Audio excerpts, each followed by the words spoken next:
बिस्मिल्लाहिर्रहमानिर्रहीम। सर जी, हमारा टैक्स का रिवीजन सेशन आज से शुरू हो रहा है और उसमें फर्स्ट डे में तो आपको अप्रोच बताएंगे, क्या अप्रोच है, क्या तरीक़ेकार है, कैसे हम आपको तैयारी करवाएंगे इन सेशंस में, और पेपर किस तरह का आएगा। कुछ बुनियादी बातें आपके साथ कर लेते हैं। मैं 11 साल से पढ़ा रहा हूँ टैक्स में, आई कैब में रिवीजन पिछले 4 साल कंसेक्यूटिव रिवीजन दी है। इस सेशन में भी अपकमिंग मंडे और ट्यूसडे, आज भी मंडे है ना, जो नेक्स्ट मंडे आ रही है मंडे और ट्यूसडे, उसमें आई कैब की रिवीजन मैं ही करा रहूँगा। बहरहाल टैक्स का पेपर पढ़ा रहा हूँ, डीएसआर का पेपर पढ़ा रहा हूँ, ऑडिट फाइनल में टैक्स का पेपर और ऑडिट का पेपर पढ़ाता रहा हूँ। मेरिट सर्टिफिकेट टैक्स में भी आया है, डाटा में भी आया है अल्हम्दुलिल्लाह, और आई कैब की रिवीजन क्लासेस कराता रहा हूँ। जो काम की बात आपके साथ करनी है वो है पेपर कहाँ से आएगा। चैप्टर 1, चैप्टर 2, चैप्टर 3, इसमें से कितने मार्क्स का पेपर आना है? 5 से 10 मार्क्स का। चैप्टर इनकम टैक्स जो शुरू हो रहा है चैप्टर नंबर 4 से और जाएगा चैप्टर नंबर 16 तक, इसमें से आना है 60 to 75 मार्क्स। हमने रिवीजन के दौरान कवर करना है ये वाला हिस्सा सिर्फ, यानी income tax basics, heads of income सारे, tax credit, tax exemptions, foreign source income और उस सारे की टैक्सेबिलिटी। तो 50-55 मार्क्स तो इसमें से लाजमी, 50 से 60 मार्क्स है तो 55 एक तो इसमें से लाजमी आते हैं। 10 एक मार्क्स का एरिया चैप्टर 14, 15, 16 में से आता है। हमारे रिवीजन प्लान को अगर आप देखें तो उसमें ये वाला एरिया नहीं है, अलबत्ता मैं आपको इसकी रिवीजन जरूर वीडियो शेयर करूंगा जो 1.5 से 2 घंटे में इस पूरे एरिया को कवर कर देगी। चूंकि हमारे पास टाइम लिमिटेड था, सो वी डिसाइडेड कि आपको 7 दिनों में वो वाला एरिया नहीं, आई प्रेफर्ड कि मैं 85% कंटेंट कवर कर दूं और बहुत थोड़ा सा एरिया रह जाए जिसको मैं छोड़ूंगा नहीं बल्कि उसकी वीडियो शेयर कर दूंगा ताकि आप लोग अपनी कन्वीनियंस पे वो कर लें।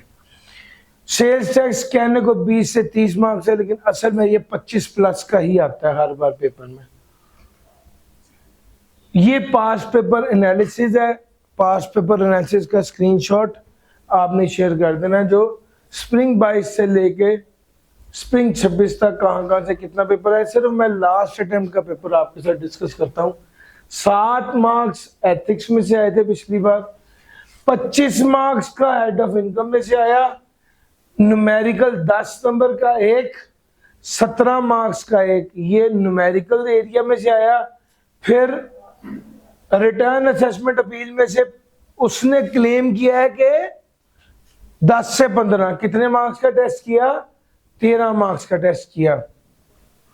चैप्टर नंबर 4 में से बेसिक इनकम टैक्स 4 मार्क्स का है। और सेल्स टैक्स की अगर मैं बात करूं तो तकरीबन 26 मार्क्स का लेटेस्ट अटेम्प्ट में से आया है। 26 मार्क्स, पता नहीं क्यों 16.4, अच्छा ये परसेंटेज लिखा हुआ, 17 और 6 23 मार्क्स का है। अच्छा, ये आपके सामने ना लेटेस्ट अटेम्प्ट का पेपर है, उससे पीछे अटेम्प्ट तो आपके सामने है ही। एक अंदाजा हो जाता है यार किस एरिया में से टेस्टिंग हो रही है और किस तरह की हो रही है। ये आपने जरूर इसको देख लेना एक बार बंदे के ज़हन में इमेज बैठ जाए। मेरा टारगेट क्या है इन 7 दिनों में? हेड्स ऑफ इनकम, न्यूमेरिकल्स, और ये losses, tax credit, deduction, foreign source income, ये सब करा रहा हूं। बेसिक्स ऑफ इनकम टैक्स आज कराना है, सिर्फ ये एक लाइन आइटम है रिटर्न असेसमेंट अपील, इसकी सिर्फ मैंने आपको रिकॉर्डिंग देनी है। चैप्टर 2 और 3 नहीं करा रहा। नॉर्मली अब देख ले चैप्टर 2 में से बहुत ज्यादा पेपर टेस्ट नहीं हो रहा, 1 और 3 में से होता है, लास्ट टाइम 3 में से हुआ है। मेरी ज़्यादा असेसमेंट है कि इस बार 1 में से टेस्ट होगा या 1 और 3 के कॉम्बिनेशन का टेस्ट होगा। तो बहरहाल ये मैक्सिमम एरिया इंशाल्लाह जो हम इस सेशन में कर रहे होंगे इसमें से कम 85 मार्क्स का पेपर आएगा, और जो रिकॉर्डिंग में दूंगा इंशाल्लाह वो 100 मार्क्स को कवर करेगा। सर जी एक चीज को समझिए, क्या टैक्स रट्टा लगाना है या टैक्स को समझना है? ये $1 मिलियन क्वेश्चन है। तो इसका जवाब है सबसे पहला काम टैक्स को समझना है, दूसरे नंबर पे उसकी प्रैक्टिस करनी है। टैक्स को समझा और उसकी प्रैक्टिस की, उसके न्यूमेरिकल पार्ट को हल किए, तो मैं आपको बता रहा हूं कि सिर्फ ये वाला काम करने से ही आप पास हो सकते हैं। हाँ, कुछ एरिया ऐसे जिसको क्रैम करना पड़ता है, जैसा चैप्टर 1, 2, 3 ये एरिया क्रैमिंग वाला है। दूसरा कुछ एरिया ऐसे जिसको क्रैम करना पड़ता है, जैसा रिटर्न असेसमेंट अपील 14, 15, 16, और सेल्स टैक्स में खास तौर पर रजिस्ट्रेशन वाला पार्ट जिसमें ब्लैक लिस्टिंग क्या है, सस्पेंशन क्या है, और उस रजिस्ट्रेशन डी रजिस्ट्रेशन वो वाले हिस्से को आपको पक्का याद करना पड़ता है। बहरहाल उसमें भी क्रैमिंग वाला सवाल आता है, मगर मैं फिर कह रहा हूं, having all the understanding and a comprehensive practice will enable you to get through this paper। इस सारे से ही आप रट्टा लगाना है बहुत सिलेक्टेड। अच्छा, चूंकि मेरे से ये सवाल बहुत फ्रीक्वेंटली पूछा गया है, तो मैंने ना एक पूरी प्लेलिस्ट बना दी हुई है यूट्यूब चैनल पर। मेरे यूट्यूब चैनल पर पूरी प्लेलिस्ट है व्हाट टू क्रैम के नाम से। जाएं, चैप्टर वाइज नहीं पेज वाइज बताया हुआ है, किस किस सफ़े को याद कर लो, किसको न्यूमेरिकली इंपॉर्टेंट है। मैंने डिफाइन किया हुआ है कि न्यूमेरिकली इंपॉर्टेंट का मतलब है तर्जुमा आता हो, मतलब समझ आता हो, चाहे अंग्रेजी ना याद हो। और थ्योरेटिकली इंपॉर्टेंट का मतलब है कि अंग्रेजी आती हो चाहे उसका तर्जुमा ना आता हो। मेरा पॉइंट समझ आ रहा है भाई? तर्जुमा नहीं आता होगा तो अंग्रेजी नहीं याद होगी, ये भी मैं आपको साथ बता रहा हूँ। तो बहरहाल समझना और अंडरस्टैंडिंग पहला स्टेप हमेशा होता है, उसके बाद वो वाली चीजें। आई कैप ने पिछले अटेम्प्ट से एक और हरकत की, वो क्या? एमसीक्यूज देने शुरू की। एमसीक्यूज देखने में बच्चों को इंटरेस्टिंग लगते हैं, लेकिन मुझे एमसीक्यू का सुन के जो है ना फौरी तौर पे ये हुआ कि यार ये क्या बकवास है। क्यों? वो न्यूमेरिक, वो टैक्सेबल इनकम जो आप 5 नंबर के बदले में कैलकुलेट करते थे, आज वो 1 नंबर के बदले में आपसे कैलकुलेट करवा लेगा। तो सर समझ आ रहा है?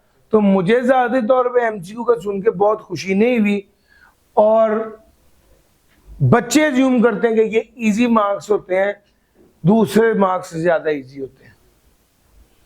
5 नंबर 5 पॉइंट्स लिखे, 5 नंबर का सवाल है, 5 पॉइंट लिख दिए, काम हो गया। सर ये सारी चीजें हैं। बहरहाल रट्टे वाला भी आना है और न्यूमेरिकल भी आना है।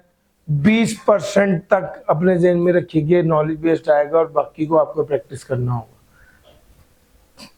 अच्छा जी, टैक्स हेल्प बुक मेरी किताब है, 14th एडिशन उसका रेलेवेंट है जो आपने यूज करना है।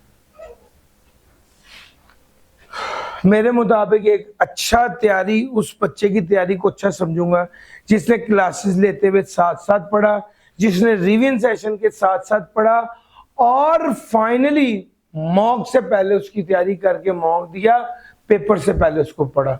तो 3 से 4 बार जो पूरी किताब से गो थ्रू होता है वो ज़्यादा बेहतर है, और मैं समझता हूँ कि उसकी तैयारी ऐसी है कि उसको पास होना चाहिए। अगर आपने साथ साथ नहीं पढ़ा और पेंडिंग किया, और फिर अब भी पढ़ा और आप लोग सर बहुत ज़्यादा पढ़ा रहे हैं, उसको पेंडिंग कर दिया, उसके बाद मॉक वाले दिन आपने बैठ के पढ़ा और आपने कहा चलो मेरा सीएस टेक्स तैयार हो गया, इतना की मॉक दे देते हैं, और फिर उसके बाद पेपर में ज़िंदगी में पहली बार बैठे जब आपने पूरा पढ़ा हुआ था, तो मैं उस तैयारी को उतनी अच्छी तैयारी नहीं मानता। मेरे मुताबिक आपको 3 बार हर चीज से थ्रू कम से कम 3 बार होना चाहिए before appearing in the exam. आपकी 3 लेवल की तैयारी होनी चाहिए। सर जी ये सारी बातें थी कुछ इंट्रोडक्टरी। पेपर पास करने का तरीका मैंने आपको बता दिया है। पेपर पास करने का तरीका ये है कि आपको सारी बातें समझ आनी चाहिए, रेलेवेंट बातों को क्रैम करें और मैक्सिमम बातें जो अंडरस्टैंडिंग और प्रैक्टिस से रिलेटेड है उसको अंडरस्टैंड करें, उसकी प्रैक्टिस करें। सर जी हम अब बात करने लगे हैं चैप्टर नंबर 1 की। मुझे अगर ग्लास मिल जाए तो आसानी हो जाएगी यार, खाली जग है। System of taxation in Pakistan chapter number 1 है और मेरी अपनी असेसमेंट है कि इस बार इस चैप्टर में से पेपर लाजमी आ रहा होगा। और मैं हमेशा टैक्स को पढ़ाने लगता हूं तो मैं इस तरह से शुरू करता हूं कि यार टैक्स क्या है। टैक्स तो वो टूल है जिसके जरिए से गवर्नमेंट पैसा इकट्ठा करती है आवाम से ताकि मुल्क को बेहतर तरीके से चलाया जा सके। मुल्क की अखराजात को पूरा करने के लिए जो कंट्रीब्यूशन आवाम से ली जाती है उसको टैक्स कहा जाता है। टैक्स लागू करने का असल मकसद तो पैसा होता है, लेकिन बाज़ों का टैक्स लागू करने का मकसद अपनी बात को मनवाना भी होता है, पॉलिसीज को अमल दरामद कराना भी होता है और फेयर डिस्ट्रीब्यूशन ऑफ वेल्थ भी होती है। Non revenue objectives. सर जी सबसे पहला ऑब्जेक्टिव क्या हुआ? पैसा। अब उसने खास तौर पे कहा पैसे के अलावा वाले फायदे बताओ। आप जो कह रहे थे कि पैसे के अलावा भी फायदे हैं, हाँ देसी बात करते हैं, अंडरस्टैंडिंग वाली, कॉन्सेप्ट वाली, पेपर में जिसको आपको अपने दिमाग में रखना है वो वाली बात करने लगो। सर गवर्नमेंट ने जब किसी चीज को एनकरेज करना होता है ना तो गवर्नमेंट क्या कर देती है? टैक्स माफ कर देती है, टैक्स कम कर देती है। गवर्नमेंट जब चाहती है कि फला काम किया जाए तो गवर्नमेंट टैक्स जो खर्चा है वो अलाउ कर देती है। अब यहां पर जब मैंने पहली बार आपको पढ़ाया तो उस वक्त तो आपको नहीं पता था कि एक्सपेंस अलाउ होने का क्या मतलब होता है, लेकिन आज जब आप इनकम फ्रॉम बिजनेस और सारे एक्सपेंसेस पढ़ चुके हैं तब आपको समझ आती है कि एक्सपेंस अलाउ करने का मतलब है कि ये वाला एक खर्चा इनकम में से माइनस हो सकता है जिसकी वजह से इनकम कम हो जाएगी और इनकम कम होगी तो टैक्स भी। और मेरे साथ ही हो ना तो यार जवाब देना भाई, ठीक है? आपके इस हाना से ही मुझे पता चलेगा आप जाग रहे हो, ठीक है? अगर आप खामोश रहे तो फिर तो मजा नहीं आएगा सर। ले सर तो पहला काम तो ये है कि गवर्नमेंट ने जिस चीज को एनकरेज करना होता है उस पर टैक्स माफ कर देती है या टैक्स कम कर देती है, या गवर्नमेंट ने जिस खर्चे को एनकरेज करना होता है उसके बाद से वो टैक्स इसके बाद से वो खर्चा अलाउ कर देती है। अच्छा दूसरे नंबर पे गवर्नमेंट ने जिस चीज को डिस्करेज करना होता है उस पर टैक्स लगा देती है या टैक्स बढ़ा देती है। हाँ बाज़ औक़ात गवर्नमेंट टैक्स इसलिए भी बढ़ाती है कि गवर्नमेंट के खर्चे नहीं पूरे हो रहे तो उन्हें मजबूरन टैक्स बढ़ाना पड़ता है। अभी पिछले कुछ अर्सा पहले गवर्नमेंट ने सेल्स टैक्स 17 से 18% किया। वो करने की असल वजह यही थी कि गवर्नमेंट का टारगेट या गवर्नमेंट के खर्चे पूरे नहीं हो रहे थे। अच्छा अगर आपको वजह ना पता चल रही हो कि गवर्नमेंट ने टैक्स क्यों लगाया या क्यों बढ़ाया तो एक बात तो कंफर्म है कि इस टैक्स लगाने से गवर्नमेंट को क्या मिलता है? पैसा मिलता है, रेवेन्यू होता है। तो बहरहाल अगर वो कह देते कि सैलरी पे टैक्स लगाया जा रहा है इसकी क्या रीजन है, इसका क्या मकसद है, तो बता दे यार सैलरी पे टैक्स लगा रहे हैं तो ये मकसद तो नहीं होगा कि लोग नौकरी ना करें, ये मकसद तो नहीं हो सकता। तो क्या मकसद होगा टैक्स लगाने का? Revenue collection. कंपनीज पे टैक्स लगाया है, रेवेन्यू कलेक्शन। खासतौर पे जब कह के टैक्स बढ़ा दिया तो उसमें आप ये देखिए रीजन क्या, कुछ रीजन नहीं आ रहा तो कम से कम रेवेन्यू कलेक्शन तो एक रीजन बहरहाल है जब कुछ नहीं समझ आ रहा तो। सर जी टैक्स को माफ कर, टैक्स को बढ़ा दिया जाता है या टैक्स को माफ कर दिया जाता है, दो सूरत हाल है। यही टैक्स को टूल के तौर पे इस्तेमाल करें 2 अरब हैं, कहीं पर टैक्स लगा देते हैं मुल्की फायदे के लिए, कहीं पर टैक्स बचा दे, माफ कर देते हैं मुल्की फायदे के लिए। क्या मतलब? सर जी कोविड आया, मुल्की कंपनियां बंद हो रही थी, गवर्नमेंट ने कहा जो कंपनी चलती रहेगी हम उसे 5 साल तक टैक्स माफ कर देंगे। अब गवर्नमेंट ने टैक्स माफ किया मुल्क को बचाने के लिए, मुल्क की बेहतरी के लिए। कहीं पर एक चीज पाकिस्तान में बिक रही थी 100 रुपए की, बाहर से इंपोर्ट होने लग गई 25 रुपए की, तो पाकिस्तान में वो इदारा जो ये वाली प्रोडक्ट बना रहा था उसका क्या होगा? उसका तो कबाड़ा हो जाएगा सर। तो क्या किया गवर्नमेंट ने? कहा वो जो बंदा बाहर से इंपोर्ट कर रहा है 25 रुपए का, उस पर 75 रुपए टैक्स लगा दो। मेरा पॉइंट समझ आ रहा है? अपनी इंडस्ट्री को बचा लिया और इंपोर्ट पे टैक्स बढ़ा दिया। यहां पर टैक्स बढ़ाया है अपने मुल्क को बचाने के लिए। सर समझ आ रहा है? तो यहाँ पे टैक्स बढ़ाया है अपने मुल्क को बचाने के लिए, अपनी लोकल इंडस्ट्री को बचाने के लिए। बाद अगर गवर्नमेंट जब एक्सपोर्ट के ऑर्डर होते हैं उस वक्त गवर्नमेंट जो है वो क्या कर देती है? टैक्स माफ कर देती है ताकि मुल्क को ऑर्डर मिल जाए और हमारा ज़रिए मुबादला बेहतर हो, हमारी एक्सपोर्ट्स बेहतर हो। सर गवर्नमेंट टैक्स को इन्फ्लेशन के इफेक्ट को काउंटर करने के लिए, इन्फ्लेशन का इफेक्ट कैसे काउंटर होता है?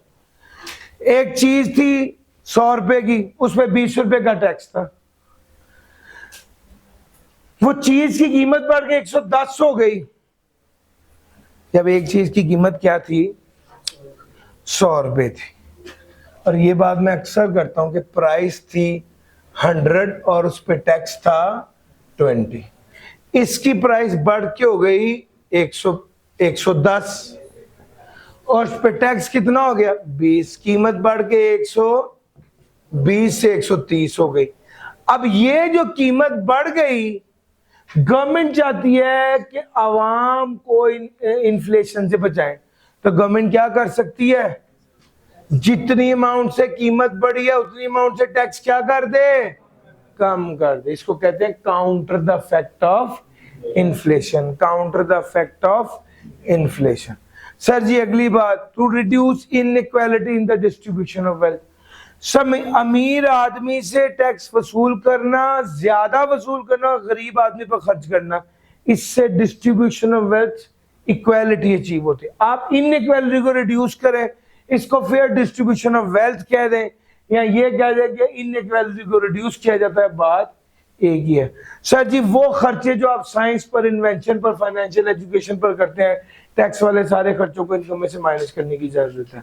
सर अगर आप डिस्क्रिमिनेशन को खत्म करना चाहते हैं, to implement laws which eliminate discrimination among various elements in the market. Sir ji for यही एग्जांपल ले लेता हूं, ये प्राइस है मुल्तान की, लाहौर की प्राइस है ये, और मुल्तान की प्राइस है 130। तो मुल्तान वाले कहते हैं हमारे साथ ये डिस्क्रिमिनेशन क्यों हो रही? तो गवर्नमेंट कहती है अच्छा ठीक है आप परेशान ना, हम क्या कर देते हैं 10 रुपए का टैक्स कम कर देते ताकि कीमत। तो भाई अब गवर्नमेंट ने क्या किया? टैक्स को कम कर दिया, टैक्स को कम कर दिया ताकि डिस्क्रिमिनेशन को खत्म किया जा सके। To discourage certain undesirable, government ने अनडिजायरेबल सेक्टर्स, डिस्करेज किया है certain undesirable sectors and activities, that is cigarette and tobacco. Discourage करना undesirable sectors and activities, government तंबाकू नोशी और गुटखा और इन चीजों को डिस्करेज करने के लिए उन पर टैक्स बढ़ा देती है। अच्छा एक कॉन्सेप्ट और है डॉक्यूमेंटेशन ऑफ इकोनॉमी का। गवर्नमेंट कहती है जो भी ट्रांजैक्शन हो रही है ये बैंकिंग चैनल के जरिए होनी चाहिए ताकि इसका प्रॉपर रिकॉर्ड और डॉक्यूमेंटेशन हो। लेकिन अगर ट्रांजैक्शन बैंकिंग चैनल के जरिए नहीं हो रही तो गवर्नमेंट कहती है ये गलत है, आप गवर्नमेंट से क्यों छुपा रहे हैं? अगर आपकी कोई ट्रांजैक्शन पकड़ी गई जो अदर देन बैंकिंग चैनल थी तो टैक्स वाले कहते हैं हम क्या करेंगे? अगर आपकी ट्रांजैक्शन पकड़ी गई जो अदर देन बैंकिंग चैनल थी तो हम क्या करेंगे? हम अगर आपकी ट्रांजैक्शन पकड़ी गई जो अदर देन बैंकिंग चैनल थी, तो हम क्या कर देंगे, इकोनॉमी को डॉक्यूमेंट करने का मतलब ये है कि हम उसको सजा के तौर पे, उसको इनकम के तौर पे ट्रीट कर देंगे, उस पर टैक्स लगा देंगे। सजा के तौर पे उसको इनकम के तौर पे ट्रीट कर देंगे, उस पर टैक्स लगा देंगे। To encourage research and development by introducing tax credit, government tax में छूट दे देती है रिसर्च के कामों में, डेवलपमेंट के कामों में। सर जी ये नॉन रेवेन्यू ऑब्जेक्टिव्स में ये सारी बातें। अच्छा, टैक्स के जरिए तरक्याती काम भी होते हैं। हाँ, गवर्नमेंट जब जिस इलाके में तरक्की चाहती है उस इलाके में बिजनेसमैन को एनकरेज कर देती है कि इस इलाके में इन्वेस्टमेंट करो। जब वो उस इलाके में इन्वेस्टमेंट करेंगे तो डेवलपमेंट आ जाएगी, लोगों में खुशहाली आ जाएगी, उनको नौकरियां मिलेंगी, अपॉर्चुनिटीज मिलेंगी। अमीर से ज्यादा पैसे लेना, गरीब पर खर्च करना तरक्याती कामों के लिए। सर इसके अलावा जो आइटम ऑलरेडी पाकिस्तान में बनेगा, कोई उसको इंपोर्ट करेगा तो उस पर ज्यादा टैक्स लगाएंगे। जो आइटम ऑलरेडी पाकिस्तान में बन रही है, अगर कोई उसको इंपोर्ट करेगा तो उस पर ज्यादा टैक्स लगाएंगे। जो आइटम लग्जरी आइटम है, आप उसको इंपोर्ट करेंगे तो उस पर ज्यादा। क्यों सर, लग्जरी आइटम है, क्या जरूरत है BMW की नई गाड़ी लेने की? मुल्क की हालात खराब है, आपको इतनी इस तरह की हरकत नहीं करनी चाहिए, लेकिन लोगों के पास पैसा है, लोग करना चाहते हैं। गवर्नमेंट फिर उन्हें मना करने के लिए क्या करती है, टैक्स बढ़ा देती है, लेकिन लोग फिर भी कर लेते हैं। कर ले, 100 रुपए की गाड़ी है, 100 रुपए का टैक्स ऊपर लगा दी। अब गवर्नमेंट को 100 रुपया तो मिल गया ना, बंदे उसने तो हमारी बात माननी नहीं थी। तो सर यहां पर लग्जरी आइटम की इंपोर्ट पर टैक्स बढ़ाएंगे और items already manufactured in Pakistan, tax credit on charity या donation to promote welfare activities, tax exemptions to charity या education institution to promote these activities, tax exemption for agro based project to promote agriculture, agro based project to promote agriculture। Sir ji basics of taxation laws,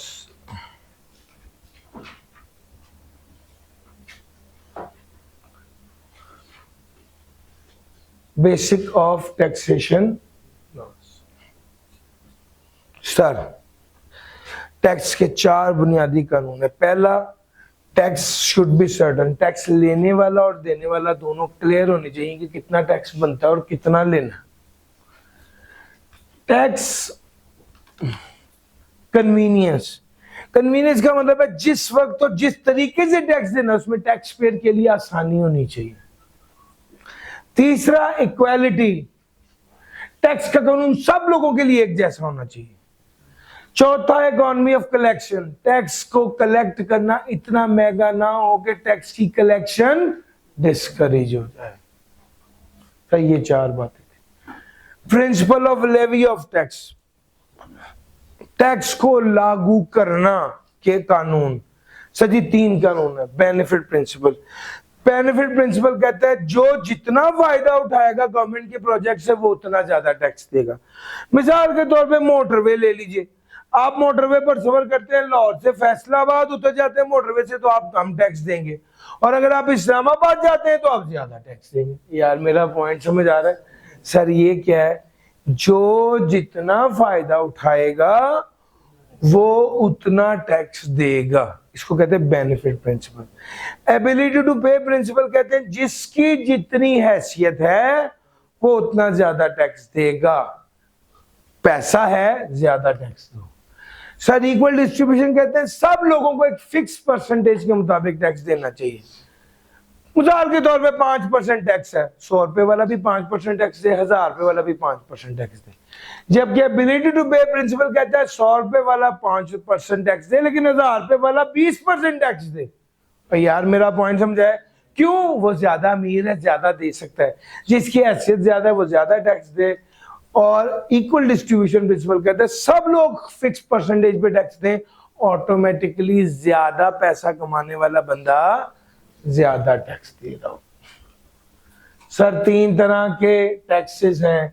सबसे पहला equal distribution principle. Equal distribution principle कहते हैं proportional या flat taxation. इसका मतलब है कि fix percentage के मुताबिक टैक्स लगे। सर जी आप गौर करें, इनकम बढ़ रही है, टैक्स रेट नहीं बढ़ रहा। इनकम बढ़ रही है, टैक्स बढ़ रहा है, लेकिन टैक्स रेट नहीं बढ़ रहा। Sir this is equal distribution principle. और flat tax ability to pay principle क्या है?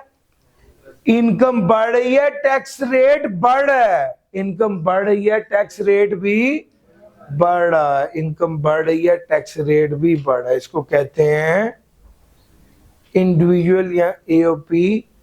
इंडिविजुअल और एओपी भी जो टैक्स है वो एबिलिटी टू पे प्रिंसिपल पे है, और कंपनीज पर जो इनकम टैक्स है वो इक्वल डिस्ट्रीब्यूशन प्रिंसिपल पे है। रिग्रेसिव टैक्स उलट है सर, वो कहता है इनकम बढ़ रही है, टैक्स फिक्स है, टैक्स रेट उल्टा कम हो रहा है। इनकम बढ़ रही है, टैक्स फिक्स है, टैक्स रेट उल्टा कम हो रहा है। इसकी एग्जांपल है सेल्स टैक्स। सर जी ये काइंड ऑफ टैक्सेशन की बातें थी। निचोड़ ये है, इनकम बढ़े और टैक्स रेट फिक्स रहे, इक्वल डिस्ट्रीब्यूशन। इनकम बढ़े और टैक्स रेट बढ़े, प्रोग्रेसिव टैक्स एबिलिटी टू पे। इनकम बढ़े और टैक्स रेट कम हो, रिग्रेसिव टैक्स। यहां पे tax amount of tax fix होती है। सर जी ये तीनों बातें आपके साथ कर दी। Following are major characteristics. Sir tax enforce होता है, लागू होता है, आपकी चॉइस नहीं है। आप कंट्रीब्यूशन को सदका फितराना नहीं दे रहे, दिल चाहे देंगे, नहीं दिल चाहे नहीं देंगे, ये लाजिम चीज है। आप ये नहीं देंगे तो टैक्स वाले आपसे निकलवा लेंगे, आपको पकड़ लेंगे। सर ये एनफोर्स्ड कंट्रीब्यूशन है। सर आमतौर पे ये कैश की सूरत में होती है। Payment by cheque, promissory note और in kind is not accepted. Tax is proportionate in character. Payment of taxes should be based on the ability to pay principal. Tax is levied on income, transaction or property. These are taxes that are imposed or levied on acts, rights or privileges. Sir ये characteristics of tax laws हैं 1, 2, 3, 4 characteristics of tax laws.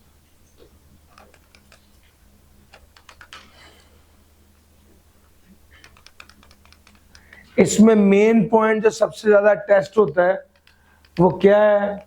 वो है ये वाला। यार मैं वही आपको डायरेक्ट पढ़ाता हूँ। ऑल्दो ये 3 कैरेक्टरिस्टिक्स भी हैं कि टैक्स स्टेट लागू करती है, tax approve by the parliament of Pakistan होता है, और टैक्स अवामी मकासद के लिए इस्तेमाल होता है। ये 3 कैरेक्टरिस्टिक्स भी हैं इन 4 के अलावा। सर ये वाली बात जब हो गई, हाँ पेपर में जो सबसे ज्यादा सवाल आया है कैरेक्टरिस्टिक्स के बारे में वो यही है। वो कहता है टैक्स का निजाम में क्या चीज होनी चाहिए? Fiscal adequacy. फिस्कल एडिक्वेसी का मतलब है, फिस्कल एडिक्वेसी का मतलब है फाइनेंशियली एडिक्वेट हो। Sources of revenue taken as a whole should be sufficient to meet the expenditure of the government. A revenue should be capable of expanding or contracting annually in response to variation in public expenditures. Fiscal adequacy का मतलब है कि आपको क्या कहते हैं, माली तौर पे टैक्स से इतना पैसा मिले कि माली तौर पे आपके खर्चे पूरे हो जाएं। हाँ अगर आपको ज्यादा पैसे दरकार है तो आप टैक्स ज्यादा कर दें कि आपके माली खर्चे पूरे हो जाएं, और अगर आपको कम पैसे दरकार है तो आप टैक्स कम कर दें ताकि आपके खर्चे पूरे हो जाएं और आवाम को रिलीफ मिल जाए। सर समझ आ रहा है?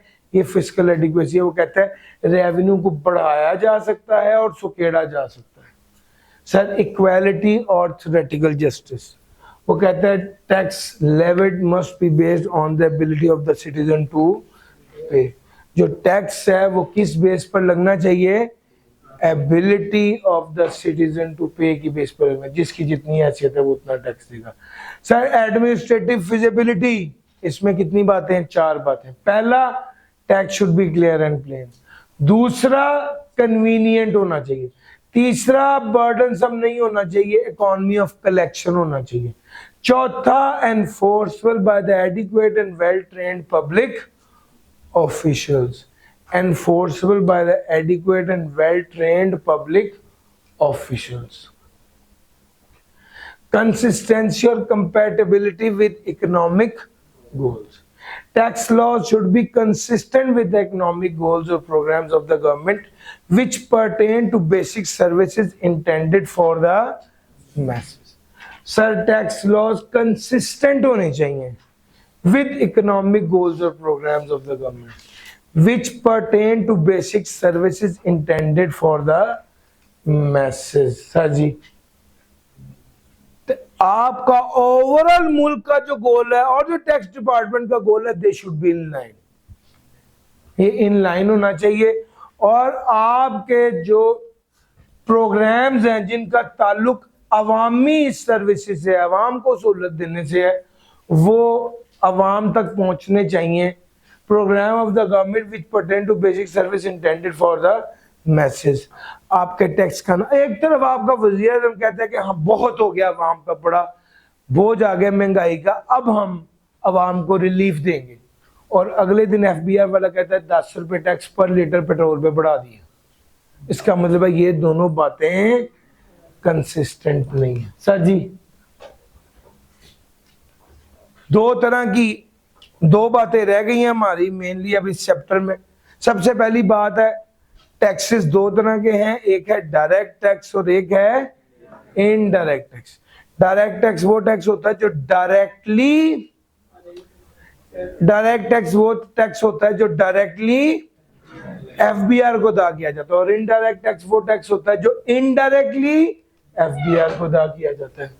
जो डायरेक्टली FBR को अदा किया जाता है वो इनकम टैक्स है और वो कैपिटल वैल्यू टैक्स है। जो इनडायरेक्टली FBR को अदा किया जाता है, आई कैप ने बहुत ज्यादा ये वाला सवाल पूछा, जो इनडायरेक्टली FBR को अदा किया जाता है वो कस्टम ड्यूटी है, वो फेडरल एक्साइज ड्यूटी और वो sales tax. Custom duty, Pakistan से कोई चीज इंपोर्ट और एक्सपोर्ट हो तो वो जो टैक्स लगता है वो कस्टम ड्यूटी होती है। फेडरल एक्साइज ड्यूटी क्या है?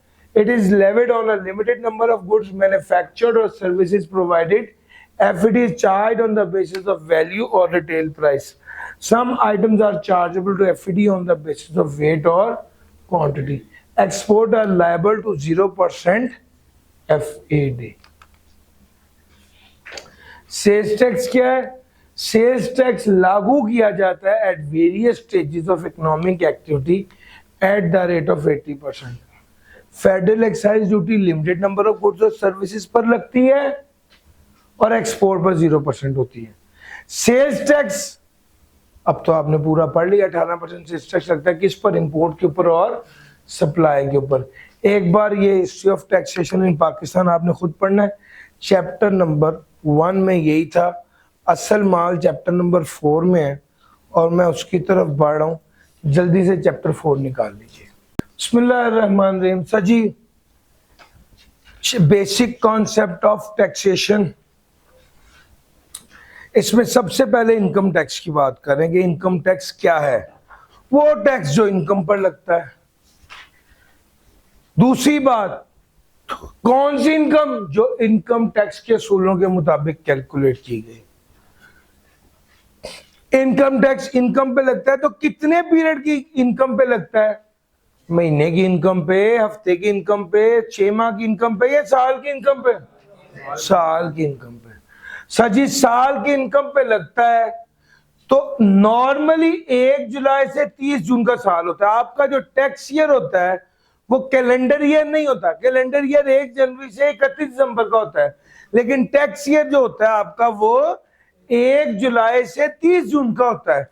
नॉर्मल टैक्स ईयर, नॉर्मली जो इनकम पे टैक्स कैलकुलेट होता है वो इनकम 1 जुलाई से 30 जून के पीरियड की होती है, इसलिए उसको नॉर्मल टैक्स ईयर कहा जाता है। हाँ, अगर कोई बंदा कहता है कि मेरी इनकम का पैटर्न मुख्तलिफ है, मैं FBR को अपनी साल में कमाई गई इनकम पे जो टैक्स है वो तो जमा करवाना चाहता हूं, लेकिन जो मेरी इनकम है इसका पैटर्न मुख्तलिफ है। यानी मैं 1 जुलाई से 30 जून के पीरियड की इनकम पे टैक्स नहीं जमा कराऊंगा, मैं 1 जनवरी से 31 दिसंबर की पीरियड पे इस इनकम पे टैक्स जमा करूंगा। यार मेरा पॉइंट समझ आ रहा है? फॉर एग्जाम्पल अगर कुछ ऐसा है तो इसको कहा जाता है special tax year. Special tax year को डिफाइन बड़ा डिफरेंट सा किया हुआ है। उसने कहा कि 12 माह का पीरियड जो 30 जून पे खत्म हो वो नॉर्मल टैक्स ईयर है, और 12 माह का पीरियड जो 30 जून पे खत्म ना हो वो स्पेशल टैक्स ईयर।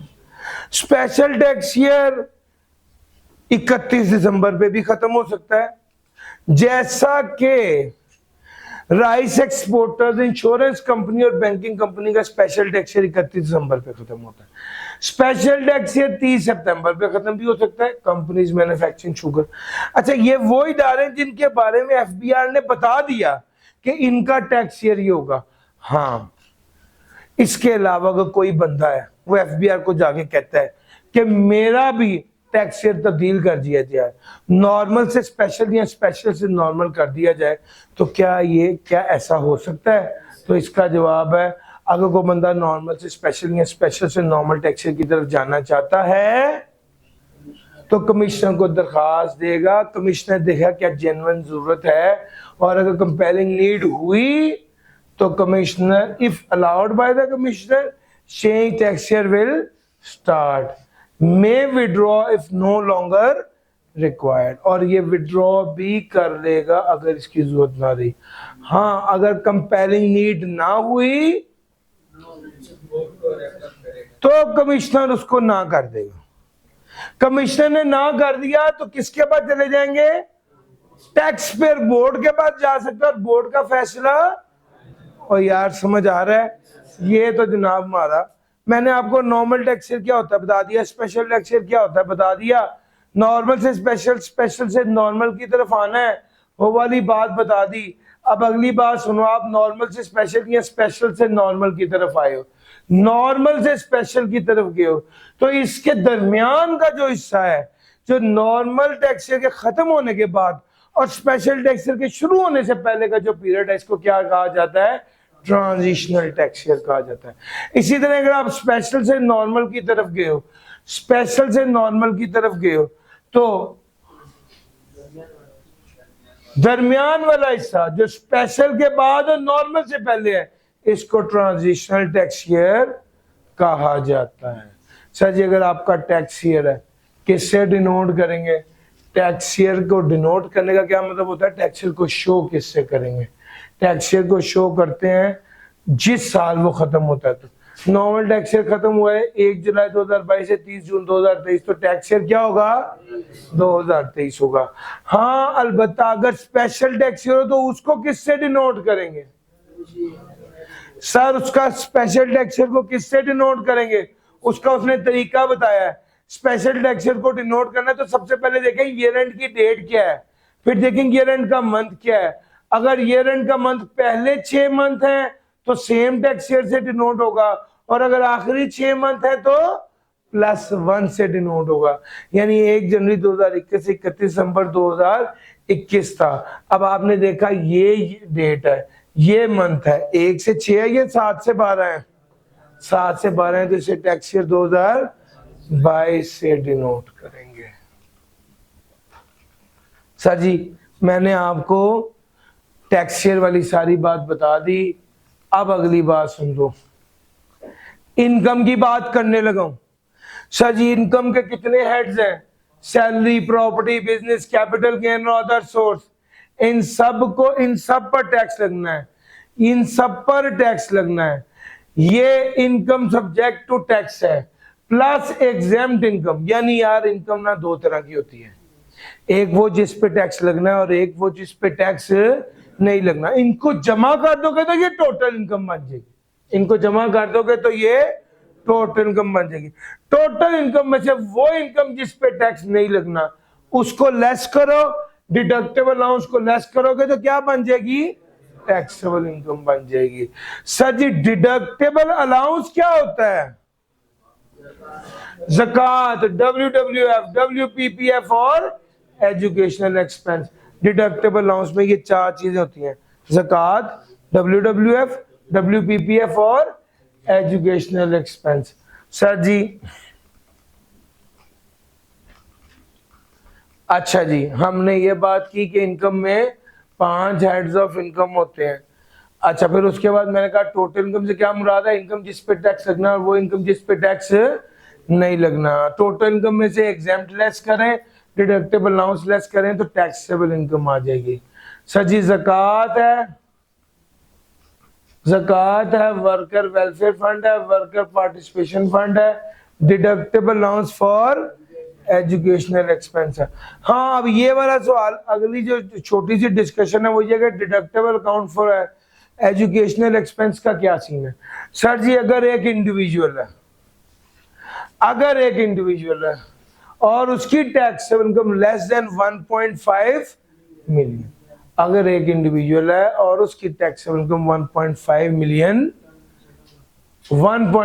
मिलियन से कम है तो उस बंदे को एजुकेशनल एक्सपेंस के बाद से डिडक्टेबल अलाउंस मिलेगा कितना?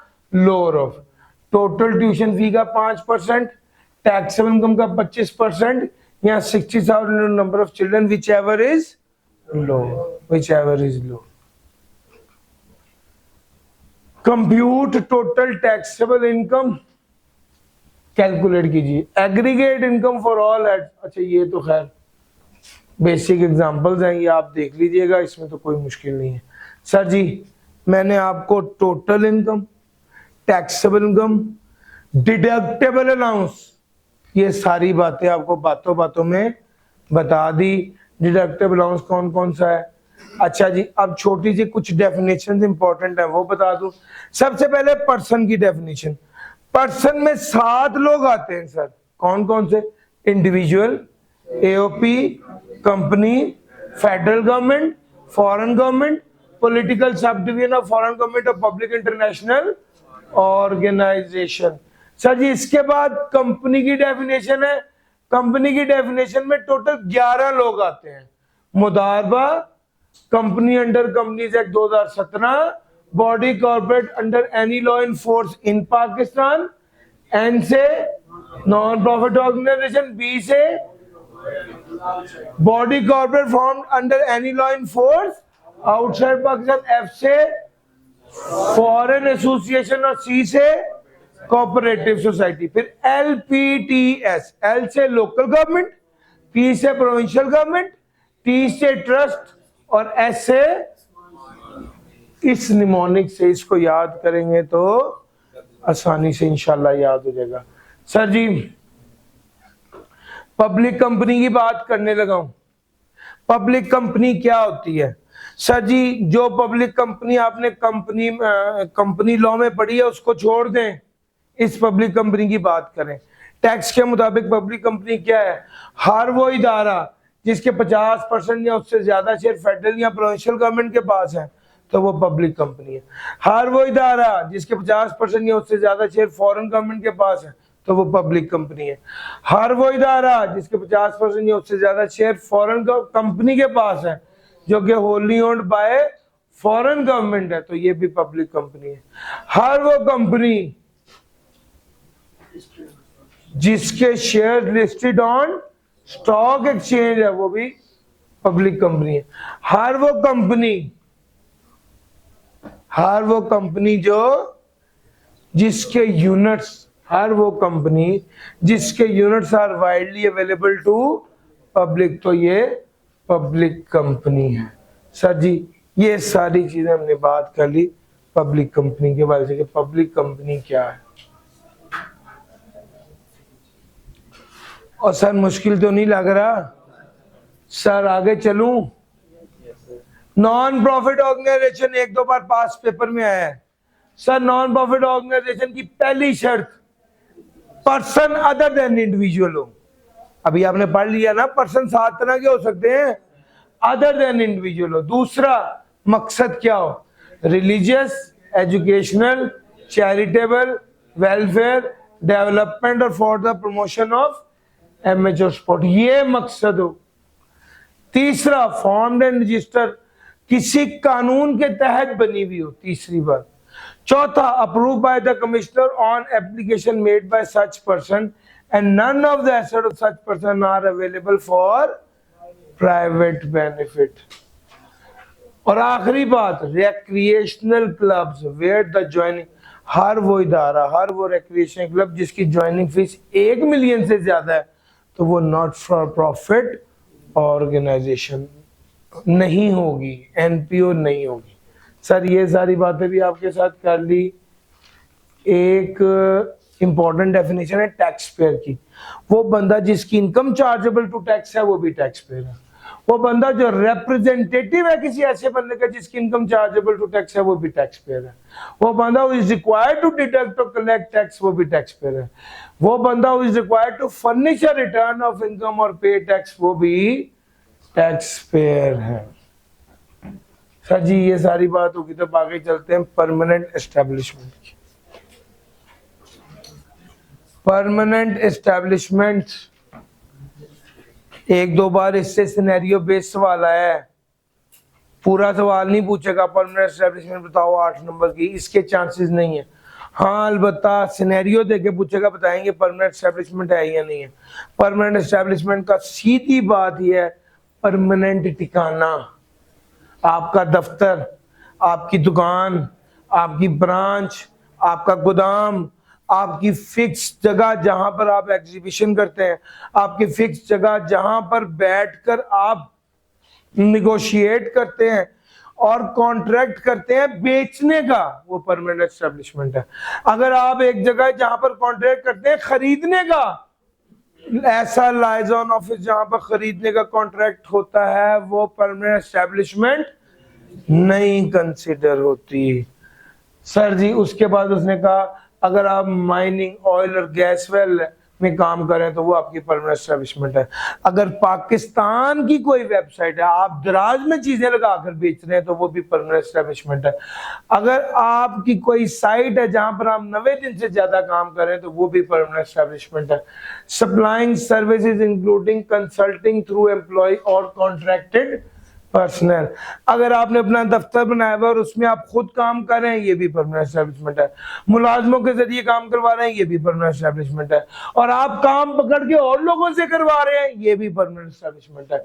अगर आप एजेंट हैं और आप ऐसे एजेंट हैं कि आपने राइट खरीद लिया हुआ है और आप वो राइट की बेस पर पाकिस्तान KFC का राइट आपने ले लिया है, पाकिस्तान में KFC जो होगा वो आपके नाम पे होगा और यहाँ पे बहुत बड़ा नेटवर्क आपने फैला लिया है, तो सर ये क्या है? सर ये जो है ना वो बात कर रहा है कि आप अपने नाम पर कॉन्ट्रैक्ट कर रहे हैं और ओनरशिप ट्रांसफर करने का राइट भी रखते हैं और सर्विसेज भी प्रोवाइड कर रहे हैं, तो ये भी ऐसा एजेंट परमानेंट एस्टेब्लिशमेंट होगा। और अगर ऐसा एजेंट है जो कुछ नहीं कर रहा है, सिर्फ अपने स्टॉक मेंटेन किया हुआ है वो बेच रहा है, तो वो भी परमानेंट एस्टेब्लिशमेंट होगा। एक ऐसा बंदा जिसने एक प्रेमिसेस में इक्विपमेंट इंस्टॉल कर लिया है और वो उससे इनकम जनरेट कर रहा है, तो ये भी परमानेंट एस्टेब्लिशमेंट होगा। मैंने एग्जांपल दी थी कि पंप वालों ने साथ एक जगह छोड़ी है, वहां पर दुकान है, वो दुकान में बंदे ने बाकायदा कॉफी मशीन इंस्टॉल कर लिया और वहां से इनकम जनरेट कर रहा है, ये परमानेंट एस्टेब्लिशमेंट है।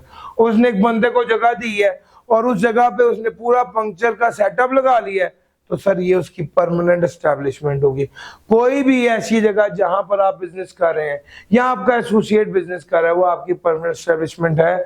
और business activities carried at a location और across multiple locations that constitute complementary function that are part of cohesive business operation.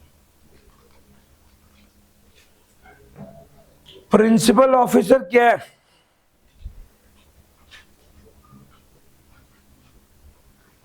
Principal officer used with reference to a company or association of person include a director, manager, principal officer कोई भी ऐसा बंदा जिससे आप बात करें और समझा जाए कि आपने इदारे से बात की है, तो वो प्रिंसिपल ऑफिसर है। सर जी लाइजन ऑफिस का बता दिया, सेल का कॉन्ट्रैक्ट करें तो परमानेंट एस्टेब्लिशमेंट है, परचेज का करें तो परमानेंट एस्टेब्लिशमेंट नहीं।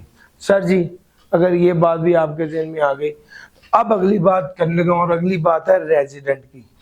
अच्छा जी अब जरा समझ लीजिए, रेजिडेंट का मतलब होता है रिहायशी। रेजिडेंट का क्या मतलब होता है? रिहायशी। वो बंदा जो पाकिस्तान का रेजिडेंट है, वो बंदा जो पाकिस्तान का रेजिडेंट है, वो अपनी इनकम पे टैक्स देगा, चाहे उसने पाकिस्तान से सोर्स किया हुआ हो या फॉरेन सोर्स इनकम हो। यानी जो रेजिडेंट होता है उसकी इनकम टैक्सेबल में पाकिस्तान होती है, चाहे वो पाकिस्तान सोर्स इनकम हो या फॉरेन सोर्स इनकम हो। जबकि जो नॉन रेजिडेंट पर्सन है उसकी पाकिस्तान सोर्स इनकम तो टैक्सेबल होती है, लेकिन फॉरेन सोर्स इनकम टैक्सेबल नहीं होती। इसको ऐसे कह लेंगे, पाकिस्तान सोर्स इनकम हर तरह के बंदे की टैक्सेबल होती है और फॉरेन सोर्स इनकम सिर्फ फॉरेन सोर्स इनकम रेजिडेंट की टैक्सेबल होती है, फॉरेन सोर्स इनकम की टैक्सेबल नहीं होती। और मैं सारी बात का निचोड़ कहूं तो नॉन रेजिडेंट पर्सन की फॉरेन सोर्स इनकम टैक्सेबल नहीं होती, इसके अलावा हर बंदे की हर तरह की इनकम टैक्सेबल होती। समझ गए? तो भाई ये वाली बात होगी। रेजिडेंट इंडिविजुअल की बात करने लगा हूं। अगर मैं रेजिडेंट इंडिविजुअल की बात करूं तो वो कहता है रेजिडेंट इंडिविजुअल क्या होगा? An individual shall be a resident individual for a tax year if the individual is present in Pakistan for a period of 183 or more. वो बंदा रेजिडेंट इंडिविजुअल होगा जिसने 183 डेज और मोर पाकिस्तान में प्रेजेंट रहा है। वो बंदा रेजिडेंट ऑफ पाकिस्तान होगा who is not present in any country for more than 182 days during a tax year, or he is not a resident taxpayer for any other country. Sir ji, citizen of Pakistan who is not present in any other country for more than 182 days during a tax year, or he is not a resident taxpayer of any other country. आओ मैं आपको एक map से आसान बात को आसान कर दूं। सबसे पहली बात, अगर वो सरकारी मुलाजिम है तो वो पाकिस्तान का रेजिडेंट है। दूसरी बात, अगर वो सरकारी मुलाजिम नहीं है तो देखा जाएगा पाकिस्तान में स्टे कितना है। अगर पाकिस्तान में 182 डेज से ज्यादा स्टे है तो वो रेजिडेंट है, और अगर पाकिस्तान में 182 डेज से ज्यादा स्टे भी नहीं है तो भी देखा जाएगा।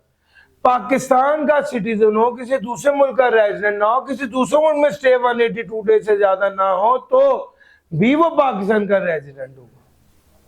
समझ गए? तो अगर इसमें से कोई शर्त भी पूरी ना हुई तो वो पाकिस्तान का रेजिडेंट नहीं होगा। सर रेजिडेंट की सारी बातें बता दी, तो एक चीज तो है आपको समझ आ गई कि डेज की कैलकुलेशन बड़ी इंपॉर्टेंट हो गई है। चूंकि 183 डेज वाला बंदा रेजिडेंट है, जिसका मतलब यह है कि उसने किसी भी किस्म की इनकम कमाई है कहीं से भी दुनिया में, तो वो टैक्सेबल इन पाकिस्तान होगी। और अगर 182 डेज वाला रेजिडेंट नहीं है, जिसका मतलब है कि बाहर की जितनी भी इनकम है वो टैक्सेबल इन पाकिस्तान। और समझ आ रहा है ना? तो भाई इसका मतलब है कि एक एक दिन कीमती हो गया। अब अगर एक एक दिन कीमती हो गए तो दिन के बारे में असूल है। दिन के बारे में असूल है कि जो भी जिस दिन आप पाकिस्तान आए, पाकिस्तान से गए, दिन का कुछ हिस्सा भी पाकिस्तान में रहे, बुखार हो गया, बीमार हो गए, छुट्टी कर ली, हड़ताल हो गई, कोई मुसीबत आ गई, सरकारी छुट्टी थी, sir what ever the case में भी सारे दिन for the purpose of calculating residential period count होंगे। सिर्फ एक दिन काउंट नहीं होगा। कौन सा? In transit. इन ट्रांजिट का क्या मतलब है जरा समझो।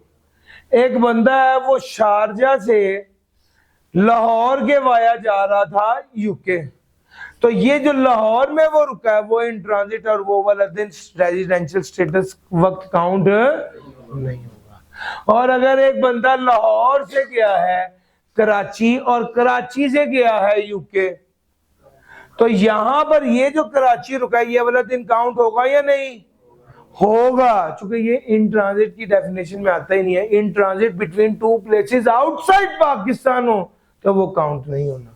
सर समझ आ रहा है? ये इन ट्रांजिट है लेकिन between two places outside Pakistan नहीं है तो ये काउंट होगा। और अगर in transit between two places outside Pakistan है तो वो वाला काउंट नहीं होगा। सर जी ये सारी डिस्कशन थी रेजिडेंट के हवाले से। काफी ज्यादा एग्जांपल्स हम करवा रहे होते हैं बच्चों को जब इसके साथ वो करते हैं। आपके लिए सजेशन ये है कि पिछली 2 से 3 अटेम्प्ट्स जो रेजिडेंट पर्सन वाला सवाल है, पिछली 3 अटेम्प्ट्स का वो नोट करें, आपने उसकी प्रैक्टिस लाजमी करनी है आज। अगर मेरी किताब इस्तेमाल करें, अव्वल तो मैं इंशाल्लाह किताब आपके साथ PDF शेयर भी कर दूंगा, तो उसमें आखिर में सारे पास पेपर दिए हुए हैं और 3 सवाल कम से कम आपको जरूर करने चाहिए। सर जी रेजिडेंट कंपनी, कौन सी कंपनी रेजिडेंट कंपनी होगी? सर जी वो कहता है सबसे पहले तो वो कंपनी जो पाकिस्तान के कानून के मुताबिक बनी है रेजिडेंट कंपनी है, और प्रोविंशियल और लोकल गवर्नमेंट हो तो वो भी रेजिडेंट कंपनी है। हाँ, अगर कंपनी का कंट्रोल एंड मैनेजमेंट कहाँ हो, सारे का सारा पाकिस्तान में हो, साल में किसी टाइम भी, तो वो भी रेजिडेंट कंपनी होगी। एक शर्त भी पूरी हो जाए तो रेजिडेंट कंपनी है। अच्छा, अलबत्ता रेजिडेंट AOP के बारे में उसने कहा है control and management is situated Holi और पार्टली। मेन फर्क बस ये है, अगर होली और पार्टली हो यानी सारे का सारा इंतजाम पाकिस्तान, हेड ऑफिस है, कंट्रोल एंड मैनेजमेंट का मतलब होता है head office. For example head office Pakistan में है और जो जो काम वो बिजनेस करता है वो सारे पाकिस्तान में संभाले जा रहे हैं, तो फिर वो कंपनी रेजिडेंट कंपनी। लेकिन अगर जितने काम वो कंपनी AOP करती है आधे भी पाकिस्तान में संभाले जा रहे हैं, तो भी वो रेजिडेंट AOP। तो यार मेरा पॉइंट समझ आ रहा है? ये डिफरेंस है रेजिडेंट कंपनी और रेजिडेंट AOP का। रेजिडेंट वाली बात भी खत्म हो गई। अच्छा जी, फिर उसके बाद हमने आपको एक बात की थी कि यार ये salary, property, business, capital gain, other sources को टोटल करते हैं, डिडक्टेबल अलाउंस लेस करते हैं तो टैक्सेबल इनकम आ जाती है, रेट अप्लाई करते हैं तो टैक्स लायबिलिटी आ जाता है, और टैक्स लायबिलिटी में से टैक्स क्रेडिट लेस करते हैं तो टैक्स पेबल आ जाता है। अच्छा, टैक्सेबल इनकम से टैक्स लायबिलिटी कैलकुलेट करनी है तो कैसे करेंगे? टैक्सेबल इनकम में देखेंगे इंडिविजुअल है, AOP है, यहाँ कंपनी है। चूंकि अगर इंडिविजुअल है तो मजीद देखना पड़ेगा ये सैलरीड है या नॉन सैलरीड है। अगर ये इंडिविजुअल है और सैलरीड है तो सैलरीड वाले रेट लगेंगे। लेकिन पता कैसे चलेगा कौन सैलरीड है या नॉन सैलरीड है? हर वो बंदा जिसकी income under the head salary divided by taxable income is more than 75%, तो वो सैलरीड है। और हर वो बंदा जिसकी income under the head salary divided by taxable income is equal to और लेस देन 75%, तो ये नॉन सैलरीड है। सैलरीड के रेट अलग है, नॉन सैलरीड के रेट अलग है। सर जी AOP पर किस तरह टैक्स लगेगा? नॉन सैलरी वाला रेट। कंपनी पे किस तरह टैक्स लगेगा? 29% टैक्स लगेगा। बहुत से केसेस हैं, लेकिन मैंने क्रक्स आपको बता दिया जो आपके लिए इस वक्त ज्यादा इंपॉर्टेंट है। अच्छा जनाब, अब मैं अगली बात करने लगा हूं। और अगली बात मैंने करनी है tax regimes. Tax regimes, regime किसको बोलते हैं? निजाम को। रिजीम किसको बोलते हैं? निजाम। टैक्स रिजीम यानी टैक्स का निजाम। अच्छा, आम तौर पे नॉर्मली टैक्स लागू करने का क्या निजाम है? सर जी नॉर्मली टैक्स लागू करने का क्या निजाम है? नॉर्मली टैक्स लागू करने का निजाम है कि आप इनकम में से खर्चे माइनस कर देते हैं, वो हेड ऑफ इनकम में आ जाता है। हेड ऑफ इनकम को टोटल करते हैं तो टोटल इनकम आ जाती है, उसमें से डिडक्टेबल अलाउंस लेस कर देते हैं, टैक्सेबल इनकम आ जाती है। स्लैब रेट से रेट अप्लाई करते हैं तो टैक्स लायबिलिटी आ जाती है, उसमें से टैक्स क्रेडिट लेस कर देते हैं। यार यही पढ़ाया है ना अब तक मैंने आपको।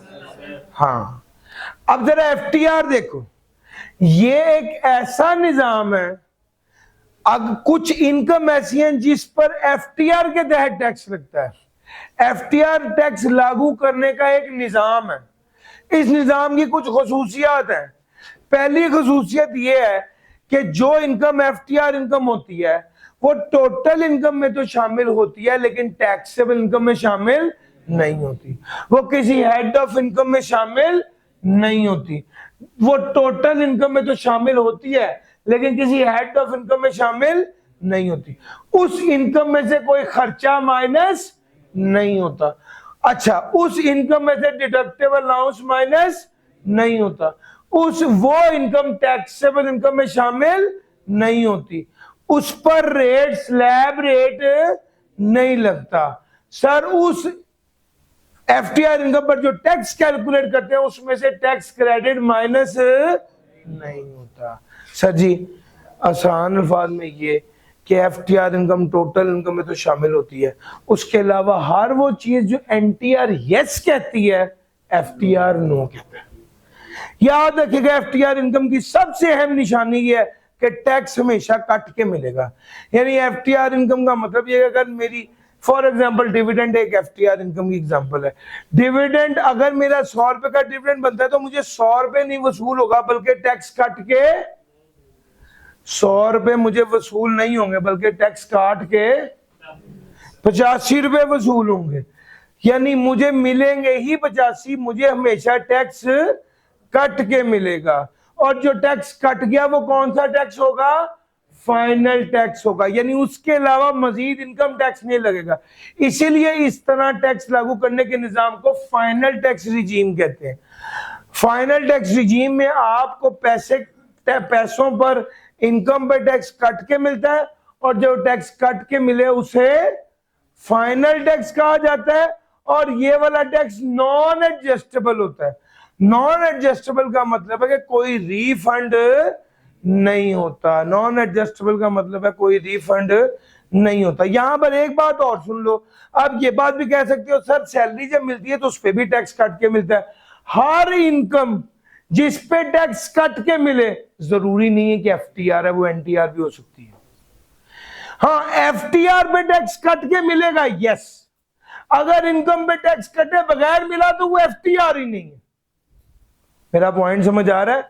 हाँ, इनकम पे टैक्स कट के मिला तो वो एफटीआर नहीं है।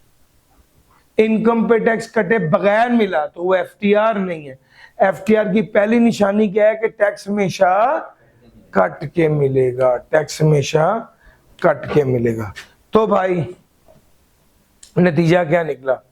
एफटीआर इनकम वो इनकम है जिस पे टैक्स कट के मिलेगा, जिसमें से कोई खर्चा माइनस नहीं होगा, कि हेड ऑफ इनकम में शामिल नहीं होगा, टोटल इनकम में शामिल होगा लेकिन कोई डिडक्टेबल अलाउंस माइनस नहीं होगा, टैक्सेबल इनकम में शामिल नहीं होगा, लायबिलिटी स्लैब रेट से कैलकुलेट नहीं होगी, एफटीआर इनकम पे जो टैक्स बनेगा उसमें से टैक्स क्रेडिट माइनस नहीं होगा, टैक्स हमेशा कट के मिलेगा, जो टैक्स कट गया वो फाइनल टैक्स होगा, वो नॉन एडजस्टेबल होगा।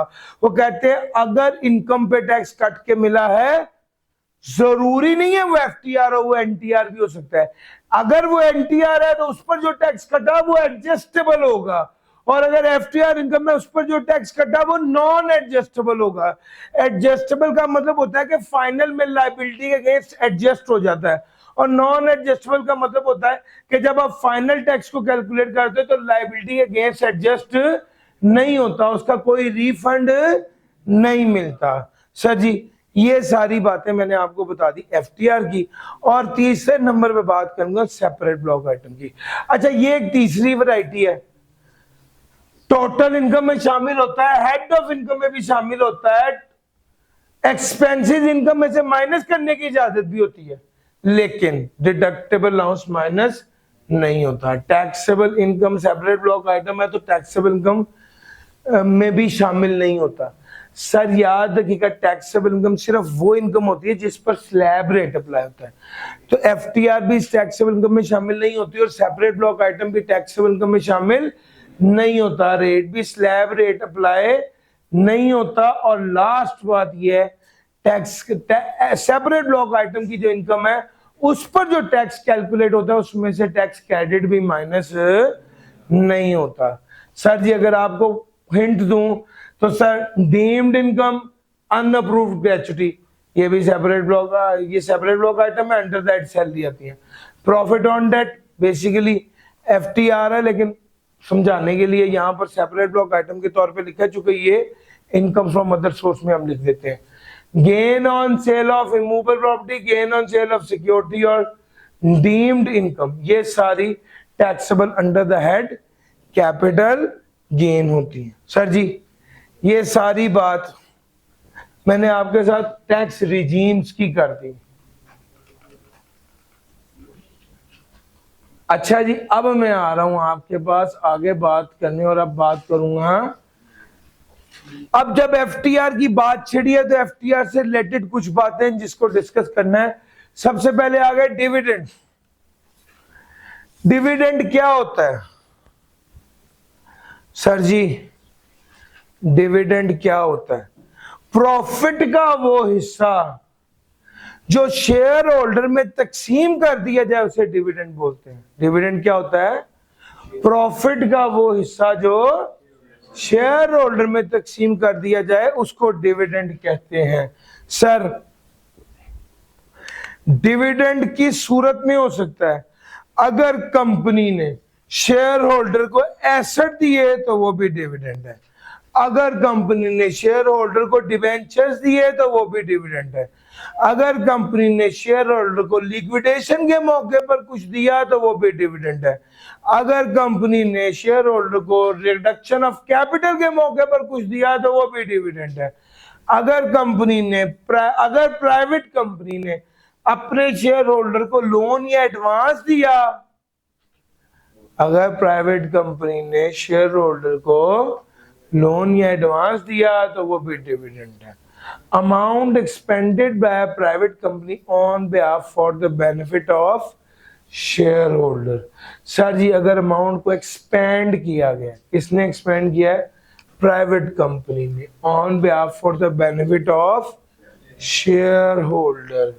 Sir ji amount expended, private company के शेयर होल्डर को लोन दिया गया तो वो भी डिविडेंड है, प्राइवेट कंपनी के शेयर होल्डर को क्या दिया गया, उसके ब्याज पर पैसा खर्च किया गया तो वो भी डिविडेंड है। और फॉरेन कंपनी जो कि पाकिस्तान में ऑपरेट कर रही है उसका आफ्टर टैक्स प्रॉफिट वो भी क्या है, वो भी डिविडेंड कहलाएगा।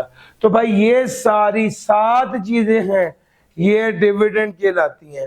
सर एसेट्स तकसीम किए, डिबेंचर्स तकसीम किए, लिक्विडेशन के मौके पर दिया, रिडक्शन ऑफ कैपिटल के मौके पर दिया, प्राइवेट कंपनी ने शेयर होल्डर को लोन दिया, प्राइवेट कंपनी ने शेयर होल्डर के ब्याज पर पैसा खर्च किया, या फॉरेन कंपनी का आफ्टर टैक्स प्रॉफिट, ये सारी चीजें क्या कहलाएंगी, डिविडेंड कहलाएंगी। लेकिन एक शर्त है, ऊपर भी इसने लिखी है नीचे भी लिखी है, जो पैसा भी तकसीम किया गया है, जो पैसा भी तकसीम किया गया है, all distribution must be up to the extent of accumulated profits. जो पैसा भी तकसीम किया गया है वो कितना होगा, must be up to the extent of accumulated profits possessed by the company at the date of।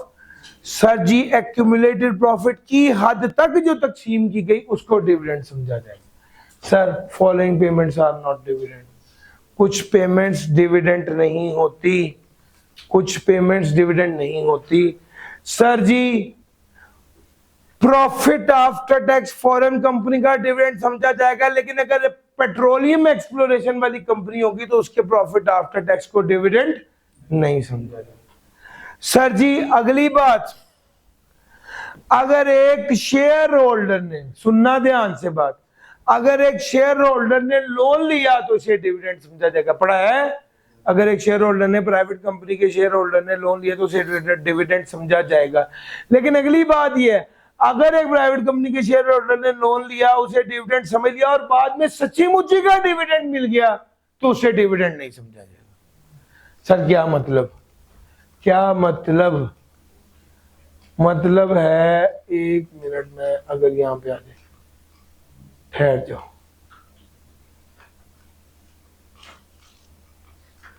Sir ji private company के शेयर होल्डर ने लोन लिया 1 लाख रुपए का, उसे क्या ट्रीट किया जाएगा?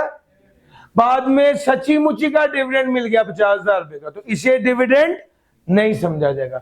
बाद में सच्ची मुच्ची का डिविडेंड मिल गया 1,00,000 रुपए का, तो इसे डिविडेंड नहीं समझा जाएगा। बाद में सच्ची मुच्ची का डिविडेंड मिल गया 1.5 लाख रुपए का, तो 1,00,000 तक की अमाउंट को डिविडेंड नहीं समझा जाएगा, इसके ऊपर की अमाउंट को डिविडेंड समझा जाएगा। समझ गए बात?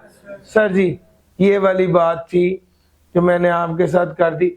सर जी अगर एक कंपनी जिसका काम ही लोगों को लोन देना है, अगर उसने अपने शेयर होल्डर को लोन दे दिया तो उसको भी डिविडेंड नहीं समझा जाएगा।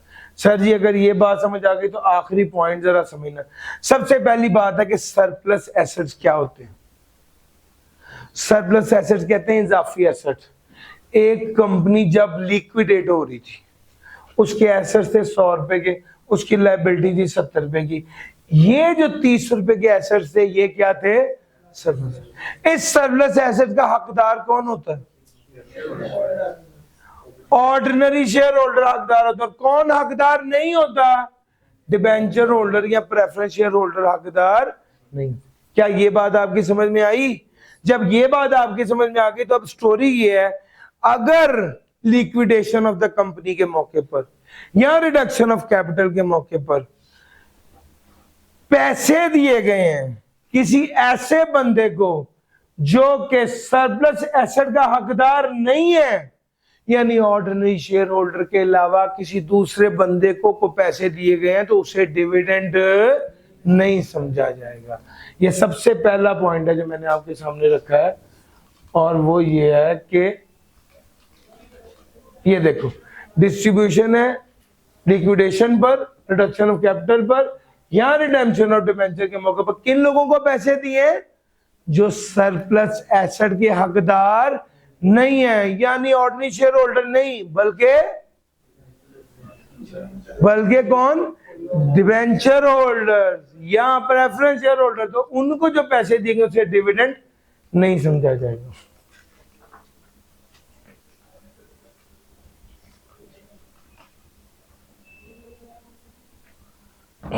Dividend from a company is chargeable to tax on gross receipt basis unless the dividend is exempt from tax. Dividend from a company is chargeable to tax on gross receipt basis unless the dividend is exempt from tax. Sir, gross receipt basis, इसका मतलब है कि जो dividend है वो gross basis पर लगता है, उसमें से कोई खर्चा माइनस नहीं होता। बेसिकली डिविडेंड एफटीआर आइटम है, एफटीआर आइटम है तो एफटीआर बेसिस पे टैक्स रहेगा, कोई खर्चा माइनस नहीं होगा। दूसरा, डिविडेंड पे टैक्स कट के मिलेगा, एफटीआर है ना। तीसरा, जो टैक्स कट गया वो फाइनल टैक्स होगा, ये भी पढ़ाया हुआ है। चौथा, जो टैक्स कट गया, अब बात सुनना ध्यान से, अगर एक बंदे ने लोन लिया था और उसे डिविडेंड ट्रीट किया गया था और बाद में उसने लोन रीपे कर दिया तो क्या होगा? तो उसे वो वाला टैक्स वापस कर दिया जाएगा। सुनो, 1,00,000 रुपए का लोन लिया, इस लोन को क्या ट्रीट किया गया? डिविडेंड का मतलब है 15,000 टैक्स काटने के बाद कितने पैसे दिए? अब ये पैसे वापस अदा किए तो कितने अदा करेंगे? 1,00,000 पूरा मिला, कितना? और मिला 85 है, वापस कितना कर रहे हो? 1,00,000 पूरा, तो बकाया 15,000 क्या होगा? एफबीआर से मिलेगा। सर एसबीआई का मैं शेयर होल्डर हूं, एसबीआई ने मुझे 1,00,000 रुपया दिया, 15,000 एफबीआर को जमा करा के 85,000 मुझे मिला, तो उनका तो 1,00,000 ही कम हुआ है ना। और यार समझ आ रहा है, मैं उन्हें कितने वापस करूं? मुझे 1,00,000 ही वापस करना पड़ेगा उनको। सर मेरा पॉइंट समझ आ रहा है, मुझे उनको 1,00,000 ही वापस करना पड़ेगा, तो बकाया मेरा तो 15,000 का नुकसान हो गया। वो कहता है वो एफबीआर से वापस ले लो, वो एफबीआर से आपको वापस मिल जाएगा। सर जी डिविडेंड के बारे में ये सारी डिस्कशन थी, उसके बाद हम आ जाते हैं fee for technical service. Sir ji कोई भी टेक्निकल सर्विसेज प्रोवाइड करना, जैसा कि रिपेयर कर देना किसी मशीन को, कोई मैनेजरियल सर्विस है, कोई कंसल्टेंसी सर्विसेज है, वो वाली सर्विसेज प्रोवाइड करना, उसको फी फॉर, उसके अगेंस्ट जो पैसे लेंगे वो technical fee for technical service कहलाएगा। अलबत्ता consideration for services rendered in relation to a construction, assembly or like projects undertaken by recipient. Consideration for services rendered in relation to a construction, assembly or like project undertaken by recipient. Consideration which would be income of recipient chargeable under the head salary. Sir ji याद रखिएगा, कोई भी managerial technical या consultancy services provide की तो ये फी for technical service कहलाएगा, ये फी फॉर टेक्निकल सर्विस कहलाएगा। हाँ, अलबत्ता अगर आपने कोई कंस्ट्रक्शन या असेंबली से रिलेटेड कोई सर्विस दी है तो वो फी फॉर टेक्निकल सर्विस नहीं कहलाएगा। और अगर आप कोई सर्विस दे रहे हैं जिसके बदले में आप तनख्वाह ले रहे हैं तो वो भी फी फॉर टेक्निकल सर्विस नहीं कहलाएगा। सर जी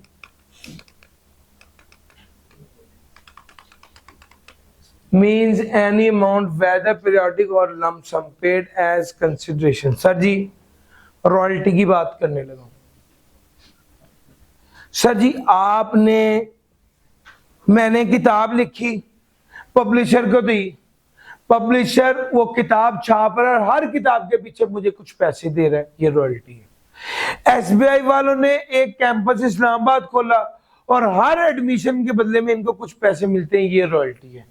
एक बंदे ने एक रेसिपी बनाई है फ्राइड चिकन की, वो केएफसी को दी, केएफसी हर डील के बदले में उसको पैसे देता है, ये रॉयल्टी है।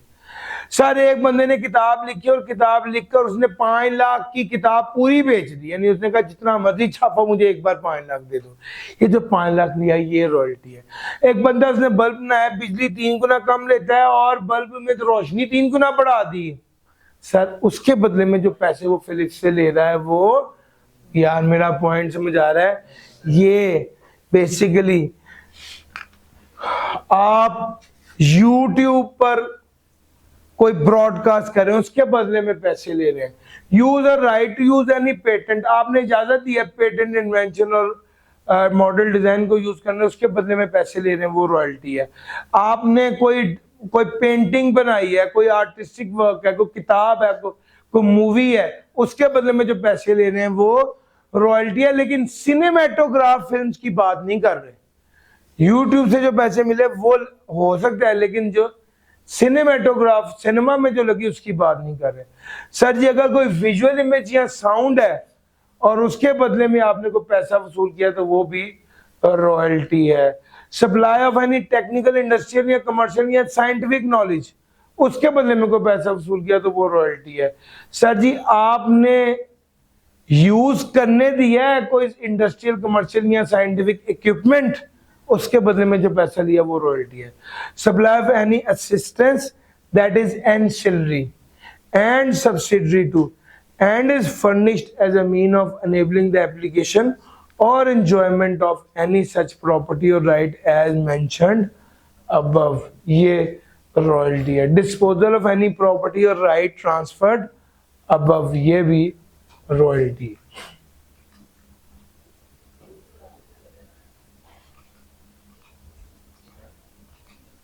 सर रॉयल्टी में ये सारी चीजें शामिल हैं। असल बात क्या है?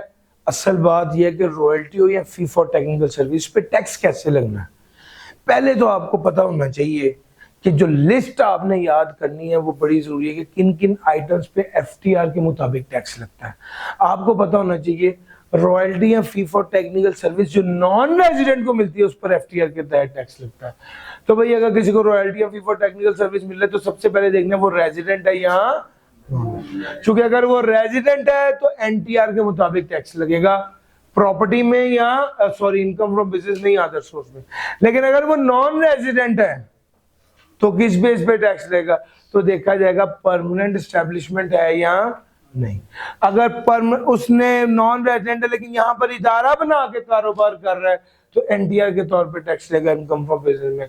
नॉन रेजिडेंट है लेकिन इदारा नहीं बनाया हुआ तो एफटीआर के तौर पे टैक्स लेगा कितने परसेंट? 15%। सर जी ये वाली बात हो गई यहाँ पर 7.3। अब आ गया minimum tax regime. Minimum tax regime,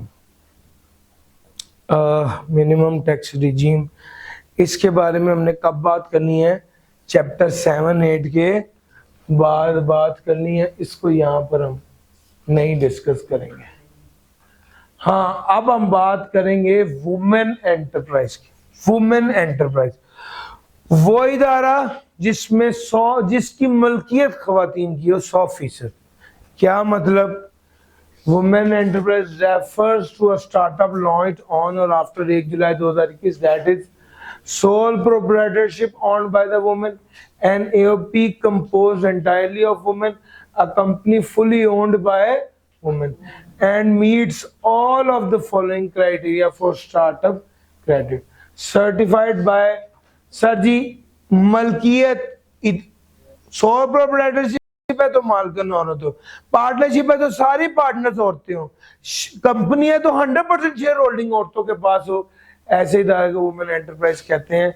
and meet all the following criteria, और ये क्राइटेरिया को मीट करता है। Certified by Pakistan software export board, timely filed income tax return, filed sales tax return और filed withholding tax statement if liable. All condition are fulfilled, the enterprise may claim 100% tax credit. Sir अगर सारी conditions fulfil हो जाएं तो 100% tax credit मिल जाएगा अगर ये सारी कंडीशन पूरी हो जाए। और अगर 100% टैक्स क्रेडिट ना मिले तो 25% तो मिल ही जाएगा अगर वो क्या हो? वुमेन एंटरप्राइज हो। This 25% reduction shall not apply to any business formed through the transfer, reconstitution, splitting up of any existing business. Sir ji ये women enterprise and its taxation में ये वाली बात थी। सर जी डन हो गई? तो भैया शर्तें पूरी हो गई, 100% टैक्स क्रेडिट 2 साल के लिए। शर्तें पूरी ना हुई लेकिन वुमेन एंटरप्राइज है तो फिर 25% मिलेगा। हाँ अलबत्ता अगर वुमेन एंटरप्राइज का ही क्राइटेरिया पूरा नहीं हो रहा, आपकी कंपनी ऑलरेडी एग्जिस्ट कर रही थी, शेयर ट्रांसफर करनी है, बंदे ने औरत के नाम ट्रांसफर कर दिए हैं, इदारा पुराना बना हुआ है, सिर्फ इदारे को स्प्लिट करके एक को 2 हिस्सों में तकसीम कर दिए, इन सारी चीजों में वो वुमेन एंटरप्राइज की डेफिनेशन पूरी नहीं करती तो फिर 25% भी नहीं मिलेगा। सर जी ये सारी बातें मैंने कर दी आपको वुमेन एंटरप्राइज की। और अब हम लास्ट यूनिट की तरफ चल रहे हैं जो है कॉमन रूल्स। कॉमन रूल्स की अगर मैं बात करूं तो वो कहता है एन एक्सपेंडिचर डिडक्शन या अलाउंस जो रिलेट करता है which relates to the following shall be apportioned on any reasonable basis taking into account the relative nature and size of activities to which the amount relates. अच्छा जी sir ji ये जरा देखिएगा कि apportionment के बारे में उसने क्या कहा। यार अपोर्शनमेंट कहते हैं तकसीम करने को, तकसीम करने को जिसके जितने पैसे बनते हैं अगर आपको पता है तो फिर आप उसको एलोकेट करते हैं, लेकिन अगर आपको ये नहीं पता कि इसके कितने पैसे बनते तो फिर आप उसको तकसीम करते हैं। तो तकसीम के असल में इस अपोर्शनमेंट के वर्ड को समझना बड़ा जरूरी है। और मैं रेगुलर क्लास में तो अक्सर मजाक के तौर पे भी और समझाने के लिए भी आपको ये वाली एग्जांपल देता हूँ कि यार 3 दोस्त मिलकर खाना खाने चले गए और उन्होंने चिकन कढ़ाई खाई और उनका 3000 रुपए का खर्चा हुआ। तो अब चूंकि अब तो क्या करेंगे, सिंपल ये है कि 3000 डिवाइड बाय 3 करेंगे, फी बंदा 1000 कंट्रीब्यूट करेगा। लेकिन अगर यही 3 लोगों ने मिलकर चिकन नान खाए हैं और एक बंदे ने 2 नान खाए हैं और 2 ने एक एक नान खाए, तो जिसने 2 नान खाए हैं वो 2 नान के पैसे देगा और जिसने एक खाए हैं वो एक के देगा। मीनिंग देयर बाय, हालांकि अगर चिकन कढ़ाई खाते वक्त भी एक बंदे ने 4 रोटियां खाई थी और बाकी 2 ने 2-2 रोटियां खाई थी, तो भी को डिवाइड बाय 3 किया था। यार मेरा पॉइंट समझ आया है? चूंकि वहां पर उसको एलोकेट कर नहीं सकते थे कढ़ाई की केस में, तो अपोर्शन किया। लेकिन जब एलोकेट कर सकते हैं तो फिर अपोर्शन नहीं करते। यार मेरा पॉइंट समझ आ रहा है? सर जी अगर एग्जांपल दूसरी लो, रियल टैक्स की एग्जांपल लो। आपने एक ड्राइवर रखा हुआ है, आधा टाइम वो बिजनेस के लिए काम करता है और आधा टाइम वो ऊपर चलाता है, यानी अदर सोर्स के लिए काम करता है। 30,000 रुपया उसकी सैलरी है, तो आधा टाइम वो किस में चला जाएगा, आधा टाइम की सैलरी उसकी इनकम फ्रॉम बिजनेस में से माइनस होगी और आधा टाइम की सैलरी उसकी अदर सोर्स में से माइनस होगी। हाँ, लेकिन हमने उसके साथ कुछ ऐसा तय नहीं किया। हमने इसको कहा बिजनेस का ऑर्डर आएगा तो बिजनेस का काम कर लेना, बिजनेस का ऑर्डर नहीं आएगा तो तुम ऊपर चला लेना। अब यहां पर आप कैसे आइडेंटिफाई करेंगे कि कितने परसेंट उसने बिजनेस के लिए काम किया और कितने परसेंट उसने ऊपर के लिए अदर सोर्स के लिए काम किया? अब यहां पर आप उसको आइडेंटिफाई नहीं कर सकते। फिर उसका तरीका होता है पोर्शन करते हैं। किस बेस पर अपोर्शन करते हैं? इसका आइडियल तरीका होता है रेवेन्यू की बेस पर अपोर्शन करते हैं, यानी रेवेन्यू इनकम फ्रॉम बिजनेस का divide by total revenue multiply by total खर्चा। तो पता चला अगर 2 लाख रुपए बिजनेस का रेवेन्यू है तो 2 lakh divide by 3 lakh multiply by 30,000 के, तो 20,000 रुपए इनकम फ्रॉम बिजनेस में से माइनस होगा और 10,000 रुपए इनकम फ्रॉम। यार कॉन्सेप्ट समझ आया है? यही कॉन्सेप्ट जगह जगह बिजनेस क्या कहते हैं इनकम टैक्स में भी अप्लाई होना है और यही कॉन्सेप्ट सेल्स टैक्स में भी अप्लाई होता है। सर अपोर्शनमेंट होती वहां पर है जहां खर्चा मुश्तरका हो, और वो कहते हैं जिससे रिलेटेड खर्चा हो उसी पर ही तकसीम करना है। अगर उसी बंदे की कैपिटल गेन की इनकम भी है तो ये वाला खर्चा कैपिटल गेन में से तो माइनस नहीं होगा, ये तो ड्राइवर का खर्चा है। तो भाई दूसरे नंबर पे जो खर्चा है उसका फॉर्मूला उसने बता दिया, gross receipt for class of income divided by gross receipt for all class of income multiply by amount of expense. The basis determined for allocation of expenditures, deduction and allowance should be certified by CA and CMA.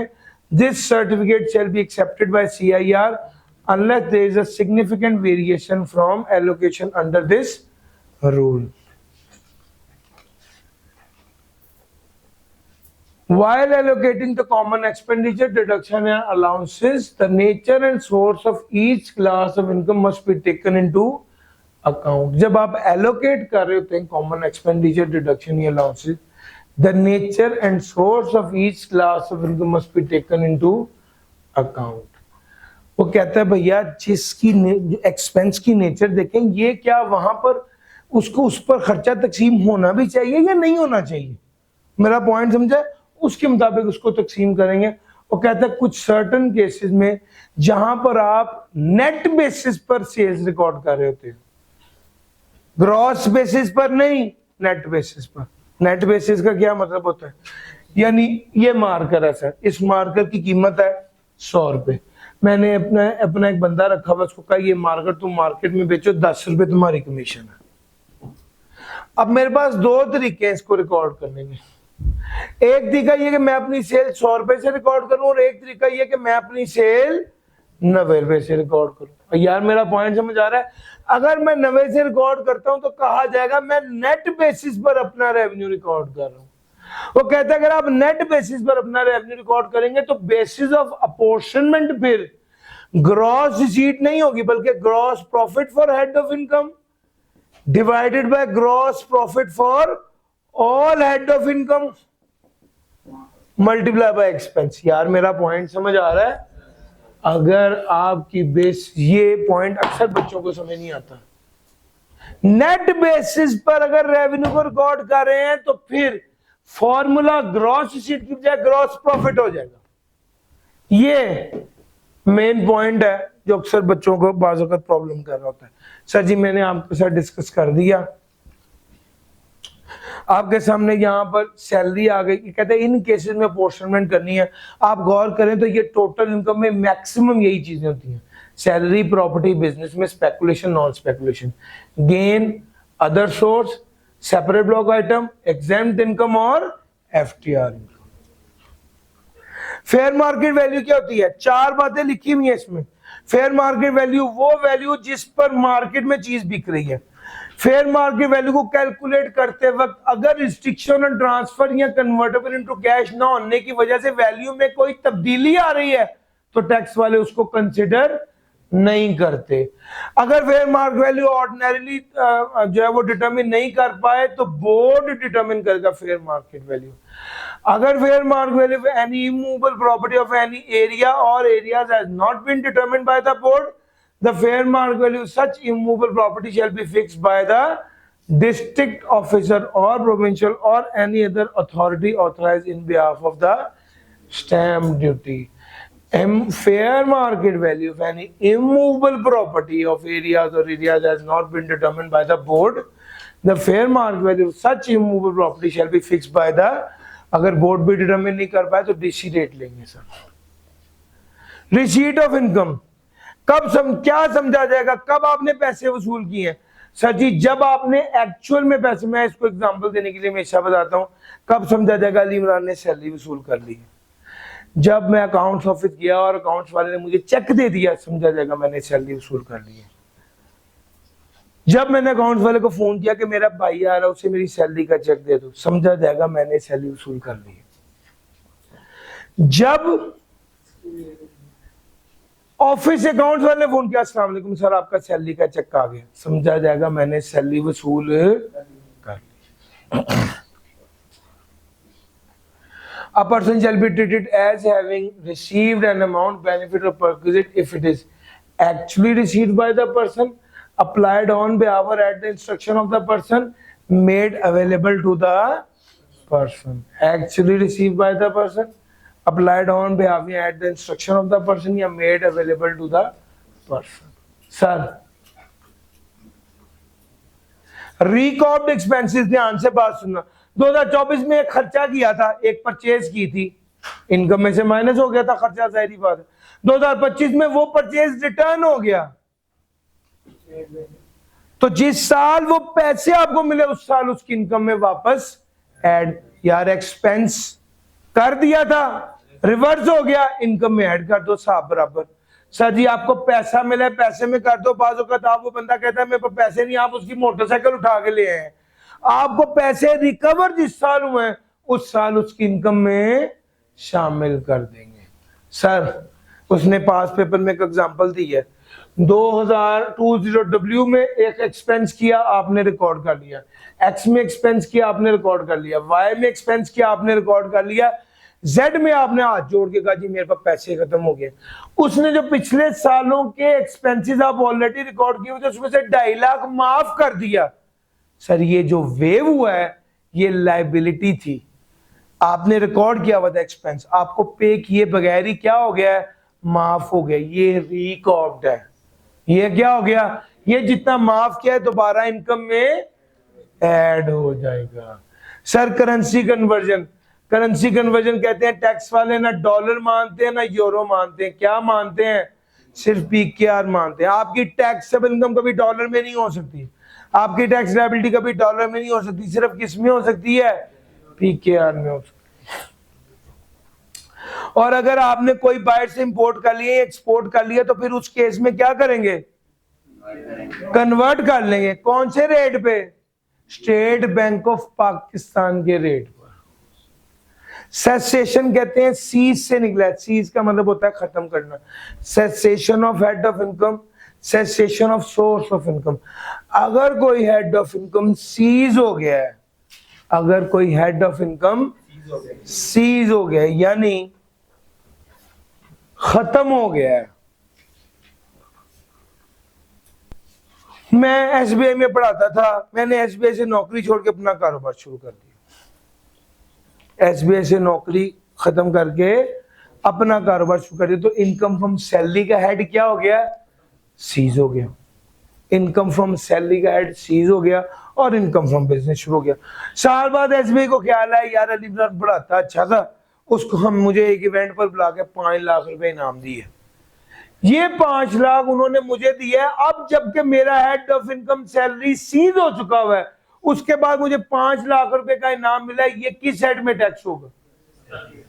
ये income under the head salary ऐसे tax होगा जैसे ये head of income कभी cease हुआ ही नहीं था। इसको कहते हैं cessation of head of income.